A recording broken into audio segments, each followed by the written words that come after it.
믿음으로 산다는 것은 무엇인가를 더 많이 가지고 더 무엇인가를 많이 누리고 그런 개념이라기보다는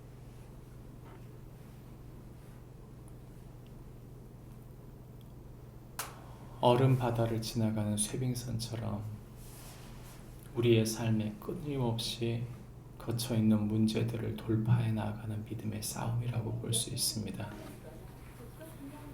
우리의 삶을 생각해 보면 하루하루 끊임없이 다른 시험들이 우리 앞에 밀려옵니다.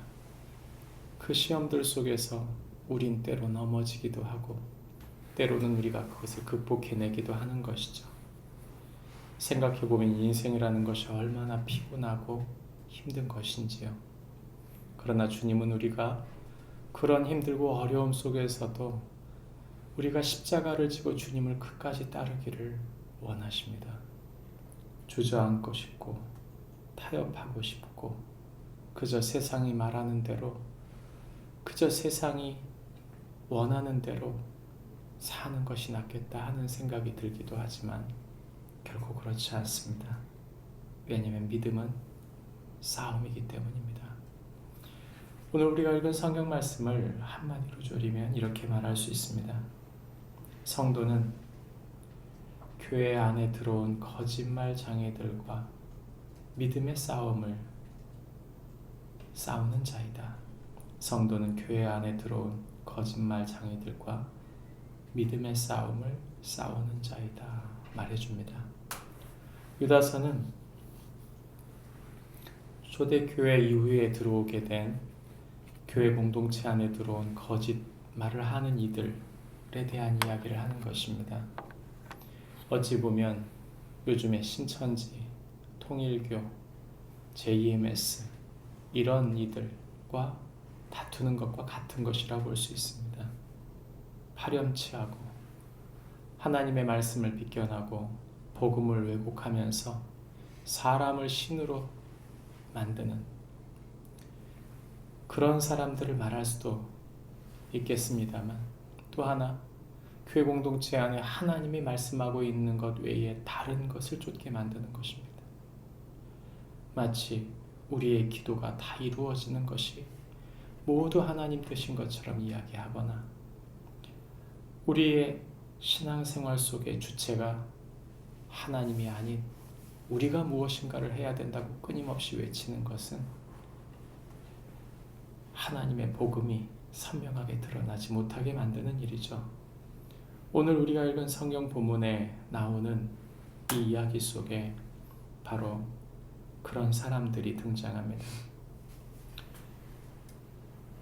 오늘 우리가 읽은 성경 본문에 보시면 1절부터 4절까지는 하나님이 주신 믿음의 싸움을 싸우라 이야기해 주고 있고 5절부터 10절까지는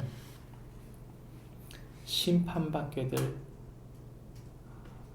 사람들에 대한 이야기를 하고 있습니다. 그리고 11절부터 마지막 16절까지는 그 사람들이 어떻게 행하는지에 대한 이야기를 해주고 있는 것이죠. 성경은 우리에게 유다서 1장 3절 말씀 속에서 후반부에서 이렇게 말하고 있습니다. 믿음의 도를 위하여 힘써 싸우라. 유다는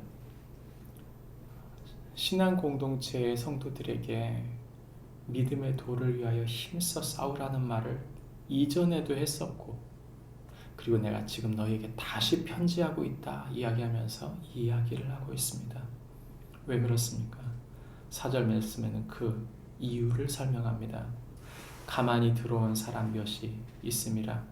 그들은 옛적부터 그 판결을 받기 위해 미리 기록된 자니 경건하지 아니하며 우리 하나님의 은혜를 도리어 방탕한 것으로 바꾸고 홀로 하나이신 주제 곧 우리 주 예수 그리스도를 부인하는 자라고 말했습니다. 교회 안에 들어왔는데 예수 그리스도를 찾아보기 어렵습니다.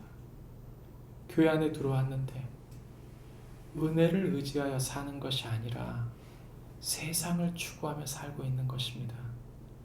교회 안에 들어왔는데 믿음 생활을 한다고 말하는데 그들 안에 경건함, 즉 예수님을 닮아가고자 하는 사모함이 없다는 뜻입니다.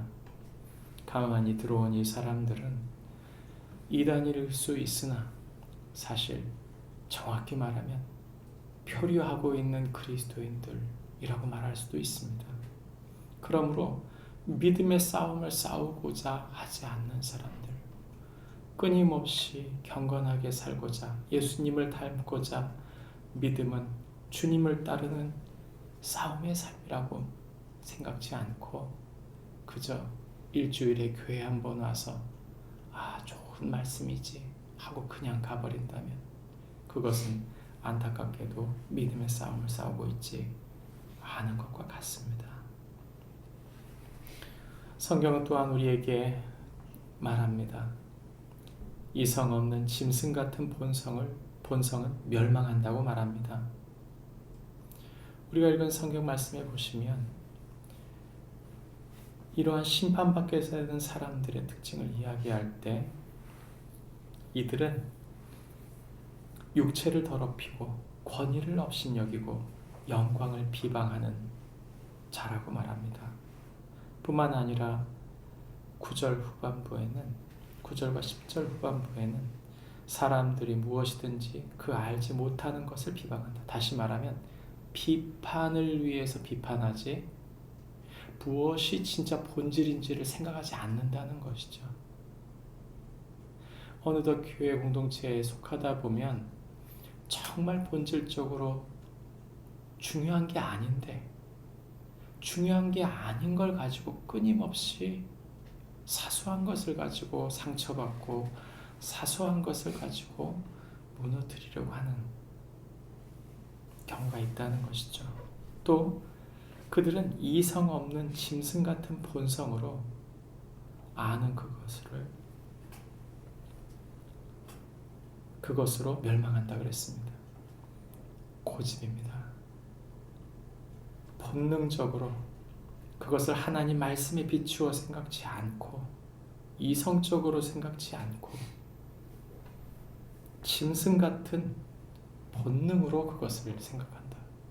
내 감정에 맞으면 맞는 것이고 내 감정에 맞지 않으면 틀린 것이라고 생각하는 이런 인간적 생각의 계산으로 충돌하고 있는 것이죠. 그런 자들은 멸망으로 가게 된다 말하고 있는 것입니다.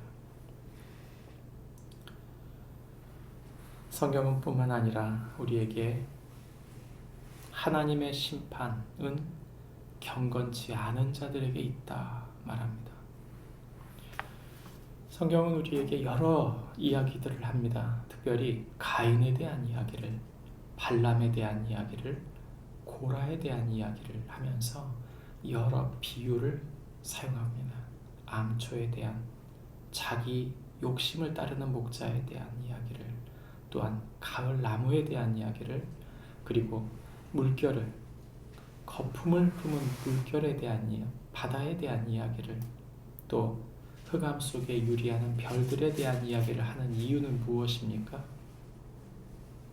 그것은 심판받을 사람은 누구인가? 그것은 경건함이 없는 사람이라고 말합니다. 경건함이 없다는 말이 무슨 말일까요? 그렇다면 이 질문에는 하나의 질문이 따라옵니다. 과연 경건이란 무엇인가? 신앙의 본질은 무엇인가? 믿음으로 싸운다는 것은 무엇인가? 질문해야 하는 것입니다. 무엇입니까?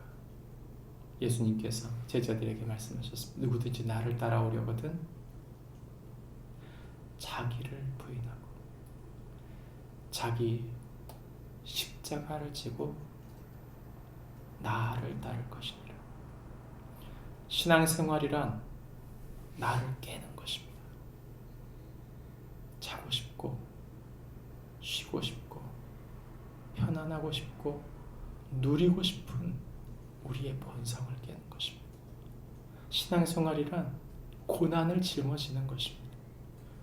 내가 지금 감당하고 있는 일, 내게 맡겨진 사람들, 내게 맡겨진 문제와 시험들, 이것을 그리스도께서 내게 주신 십자가라요.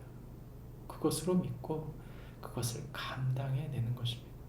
그러나 그것을 감당해내는 것만으로 끝이 아닙니다. 그것은 그리스도를 따르는 것이어야 합니다.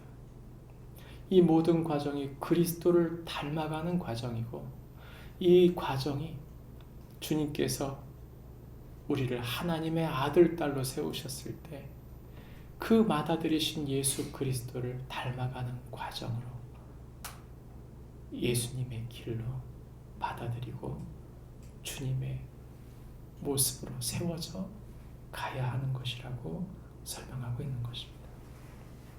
그것은 사람들을 원망하고 불만을 토하고 정욕대로 살고 자기 입으로 자랑을 하면서 이익을 위해 사는 사람과 정반대의 길이라고 설명하고 있는 것입니다. 신앙은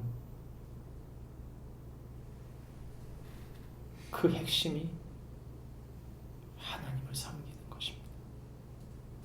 신앙은 그 핵심이 우리가 예수 그리스도의 십자가 이후에 그리스도를 닮아가는, 그리스도를 본받는 삶이라고 설명하는 것입니다. 말씀을 맺겠습니다. 우리가 그리스도를 따를 때 반드시 우리는 거짓과 충돌하게 되어 있습니다. 외부적인 거짓과도 충돌하겠지만 본질적으로 신앙이란 나 자신의 숨어있는 죄, 내 안에 있는 부조리와 모순들, 그 거짓과 반드시 충돌하게 되어 있는 것입니다. 문제의 핵심 고리는 바깥에 있지 않습니다. 문제의 핵심은 우리 속에 있습니다. 그러므로 우리 안에 믿음의 싸움을 싸우는 동안 경건함, 그리스도를 닮아가는 이 힘겨운 싸움 속에서 주님이 우리를 도우시고 역사해 주실 것을 믿고 믿음으로 자기를 부인하고 십자가를 지고 주님을 따르는 축복이 우리 모두에게 있기를 주님의 이름으로 축복합니다. 기도하겠습니다.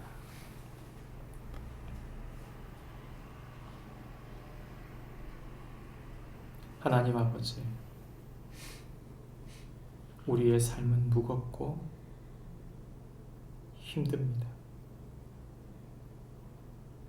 끊임없이 문제가 일으켜지니 때로는 내가 감당할 수 없는 무게의 시험을 우리에게 주실 때 어찌할 바를 모르겠습니다.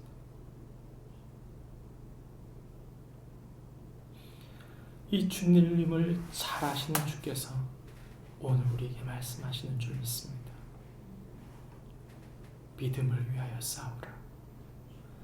그것은 단순히 무엇인가 하나를 문제 넘은 그 문제를 해결하는 것, 그것이 아니고 그 모든 과정이 믿음의 과정이라는 사실을 놓치지 말라고 말씀하시는 줄 믿습니다.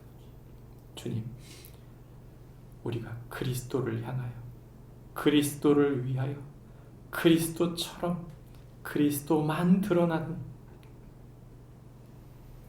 삶을 살 수 있도록 우리의 믿음의 싸움 가운데 우리를 도우시고 함께해 주옵소서. 예수님의 이름으로 기도합니다. 하늘에 계신